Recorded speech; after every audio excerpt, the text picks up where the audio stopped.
ჭადრაკის მოთამაშეები ეს ჰოლანდიელი მხატვრის კორნელის დე მანის ნამუშევარია, რომელიც მხატვარმა დაახლოებით 1670 წელს შექმნა.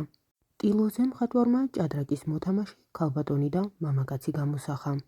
ქალბატონი ირონიული სახით მაყურებელს უყურებს. მანამ სანამ საბოლოო სვლას გააკეთებს, ხელში მას ჭადრაკის ფიგურა მხედარი უჭირავს. ამ დროს მამაკაცი თითქოს გაკვირვებას გამოხატავს.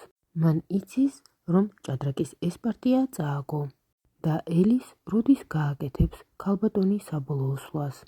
ინტერიერში ყურადღებას იქცევს ხის მასიური მაგიდა, რომელზეც ჭადრაკის დაფადებს.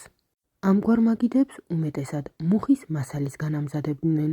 სურათზე გამოსახული ორი სკამიდან ერთ-ერთი ტყავითაა გაწყობილი, მეორეს კი მწვანე ნაჭერი ამშვენებს. ამ პერიოდის ჰოლანდიურ სკამებს სურათზე ნაჩვენები სკამების მსგავსად უმეტესად მაღალი საზურგეები ჰქონდათ. ბუხრის სიახლოვეს გამოსახული ზარშებმული კატა ქალბატონს შესცქერის. აქვე ვხედავთ საბერველსაც.